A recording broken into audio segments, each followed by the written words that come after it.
Three, two, one, action. How did y'all first meet, and what made y'all want to work together? Man, when we first met, it was back at the first tattoo shop that I ever worked at. Color House. It was the Color House, yeah, working at the Color House. She was under an apprenticeship with a different artist that was working there at the time. And I think this was like my first year going into tattoos. And I was like working there, trying to make my way and figure myself out. And it was a pretty tough journey, man, and the shop closed down. We all went about our ways. It came a time where I was living in North Carolina before I decided to move back to Jacksonville. I was like, I'm gonna come open up my shop in Jackson. I was just looking around for some artist. Damn, I'm like, I haven't seen her post any tattoos. She just been working and stuff. So I reached out to her. I was like, hey, like, I was looking for an apprentice anyways. And I was like, hey, Kay, like, how you doing? How you been? And then I asked her if she was interested to come work. And the time he like hit me up about an apprenticeship, it was like truly a blessing because at that time I was working full time at a job that took a lot of like energy out of me. And then also I was at UNF getting my degree at the same time. So I kind of like, I didn't like lose it, but like I kind of was just in the midst of like just like trying to like balance everything out. So this opportunity, how he just like hit me up, like it was like truly a blessing. Then we just kept locked in ever since. When I had first hit you up on Instagram, what was your initial like reaction, and what were you thinking about? Like, what made you want to come onto the team and say like, I'm gonna be a part of Jaguar Tattoos? Well, given that we were at Color House at that moment in time, even though we kind of didn't like conversate much like that, Right. I did notice like your professionalism and how you conduct yourself within the shop, and you had an apprentice at that time too. Oh, so yeah, I was too. able to like kind of see like, oh dang, like he's taking this real serious. Right. So What was your very first tattoo experience? Ooh, who you asking? Are you asking me or Kay? Whoever want to go first. You know what? Let's go with Kay. What was your very first tattoo experience? What Jaguar was it like? Tattoos last year, right? Last year, yeah, last year. What was it Friday like? 13th. When you got there and you was about to start setting up? It's your first tattoo as an apprentice. What were you thinking? Like, what was going on in your mind? I mean, of course, I was nervous too, and doing my first tattoo on Friday 13th. Every tattoo artist knows about Friday 13th. It gets kind of crazy. So hectic. It was crazy. And at that time, it was just me and you. It was just only us two. I mean, definitely the nerves was kicking in, but confidence is key, and just having that right mental mindset, just going in and just knowing that you believing in yourself, and having a mentor to uplift you and for sure give you that confidence that you need. So yeah, I knew you had it. I was like, it's gonna be overwhelming, but I knew you was gonna break that barrier. And all the clients that came in the shop were really cool. That was dope. Let them know like I was an apprentice at the time. They were so like appreciative and supportive of it. Yeah. So it was nice. I'm so proud of her. In the beginning stages, although it may seem a little scary sometimes to kind of tell your clients like, hey, I'm an apprentice. They look at you like, damn. They're like, damn. Like, damn, you're giving me a whole precaution before starting the tattoo. So it gets a little scary, but I'm proud of you for still sticking with that, because even those are feelings that are going to dismiss at one point, and you're going to be like, damn, I feel good. I don't got to tell those clients anymore. What you've been doing now. And also, too, like that same feeling where it's like kind of like, it's like, it can be a little intimidating to approach when you're saying it to your clients, but that same approach of feeling that intimidation that's going to come throughout your life, so you'll recognize those same feelings that you had inside before, and you'll be like, okay, I've dealt with this before, I could deal with this, What made you decide to become a mentor? Wait, say that again. What made you want to be a mentor to others? Man, it's really flat out and simple, honestly. Being able to provide value and showing people that it's possible if they just take these steps, and if you go and stay consistent, you stay disciplined like you were, put faith in yourself like you are, and continue to grow. These are so important to me. So like for me, I do it with my friends and family, and anybody that comes onto my team, I give that same love to them too, and that's why I'm working on these platforms for me to be able to spread out more knowledge about the stuff that I'm learning with, mindset or tattoos, and putting them on like Patreon, the school community and things. So like for me, just being able to help somebody that may have been in my position or maybe doing better than I once was, but wants to learn and grow even more, like, or even worse than I was, like, I'm going to try my best to be able to provide that type of knowledge for them, or to be able to answer those questions, Hell yeah. And after Color House, obviously your work speaks for itself. With all your tattoos, very talented. also like even like your vibe, your energy, like it's not just about like teaching someone, like it's the vibes, like the love that you bring into the shop. For sure. And yeah, we just And that's important, man. That's why I try to, it's so important for me to be able to, you know, come with the energy. Like, and I tell everybody all the time, like when you come in through these doors, make sure you're coming in with the right energy because, energy is a disease, man, and it spreads quick, So, like, when you're coming in, it don't matter what I'm going through. There are times where maybe, I just have to pull you to the side because, you're really close to me and we started at the beginning. I might have to vent a little bit, but I still have to come in here and be on a good tilt, make sure everybody's still staying up, everybody's being motivated, So like for me, that's why I try to tell everybody, and I appreciate that you've seen that because that goes a long way, I mean, shit, how many years has it been since we worked at Color House?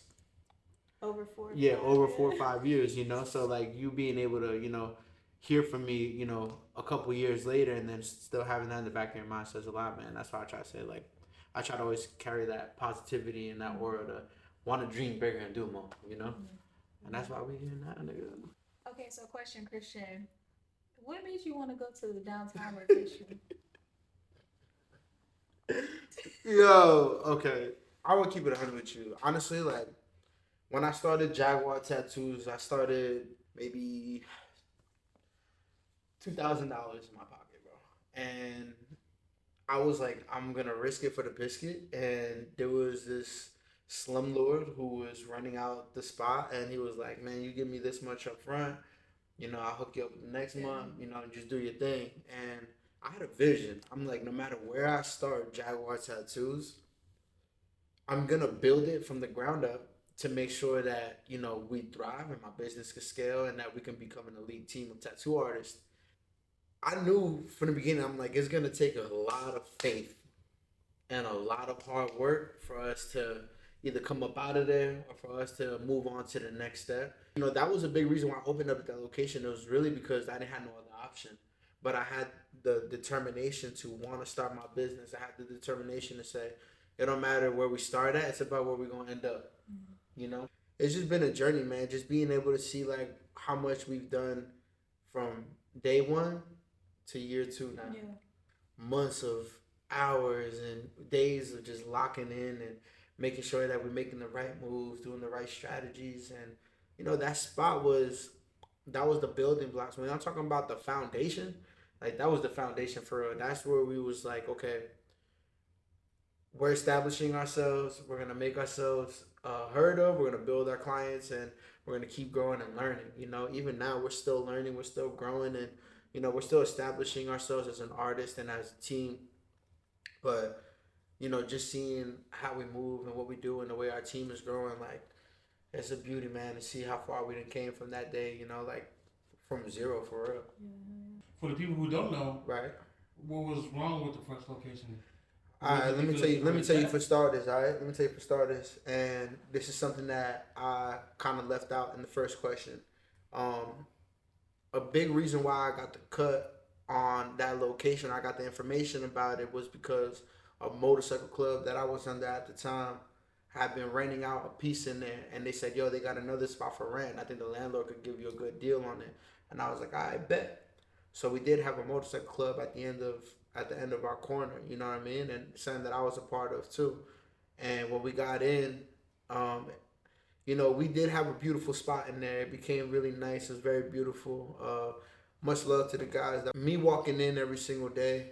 For one, it was kind of in the cut downtown. It was off of 8th Street by the Juvenile Detention Center.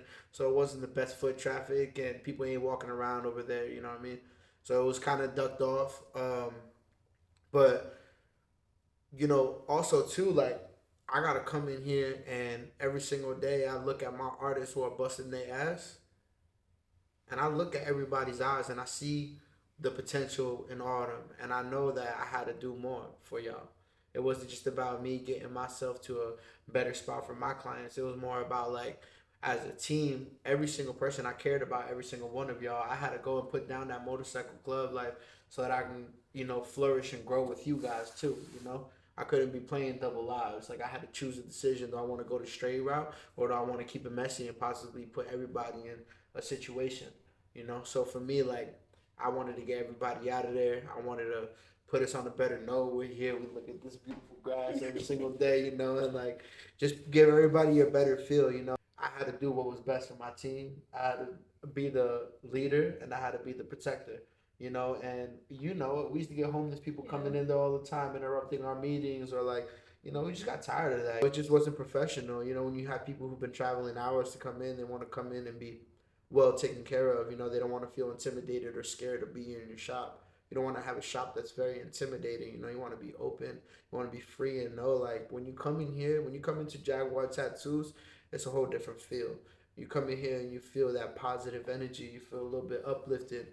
Got the good music always playing in the background, you know, something you can sing along to, vibe to. Like, I wanted to create a space that can allow us to breathe and feel and think freely. It wasn't about like, you know, I want to move to a better neighborhood where there's more traffic. Like, no, it's not about that. It's about, do we have the space for our clients to feel comfortable, and is our space a calm environment where we can create freely and continue to grow? Does this place have potential for us to grow? We'd have homeless people come in, trucks driving by, we're kicking up dirt in our shop. We sweep up every single day, you know, like that's why I had a transition, but I love that we did that. I love that we went through it. I love every single thing that happened at that shop and everything that I've learned from it, because it all became lessons that I was able to apply now.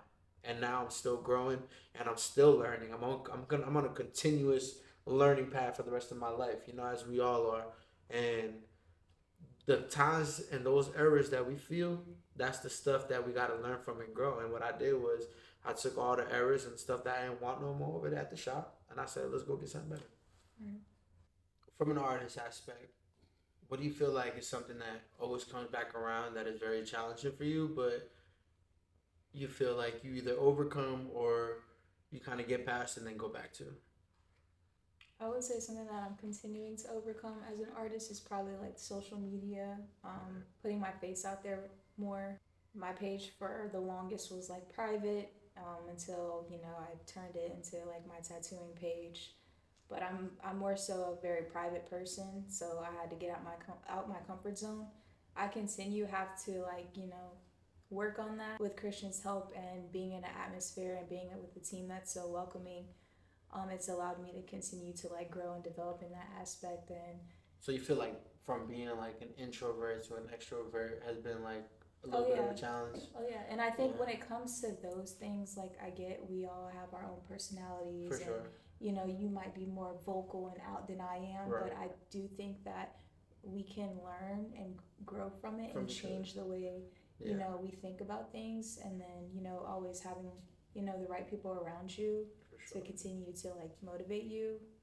Like you can get out of that. For sure, you get out of your comfort zone. Because I've gotten definitely more comfortable in front of the camera, and you know, it's not second guessing yourself. Right, getting out of that comfort zone, or to start feeling okay with being uncomfortable. Yeah. Because sometimes you gotta do it for your sake of will. You know what I mean? Like if you allow your uncomfortability to kind of just shut down and really like flow, you know, go underhill, it's gonna be hard for you to reach back up. And we talk about all the time, like you gotta get uncomfortable to grow. Yeah, you do. You can't grow by just staying stagnant and being comfortable all the time. For sure. And you gotta find joy in that uncomfortability. So it's truly the process. You know, when you fall in love with the process and taking the steps to continue to do the next thing, no matter what life throws at you, you're gonna be okay, because you know it's a part of what you're trying to make happen for yourself, you know. So continue to grow, you know what I mean? Like I'm so proud of you. And shout out to all the clients that have like supported my journey from the get-go, from 8th Street to even here. Right. I appreciate it and thank you. Yeah, y'all have definitely helped her get out her comfort zone. I'm seeing y'all laughing and stuff. I'm like, damn, what y'all laughing about? I want to laugh too.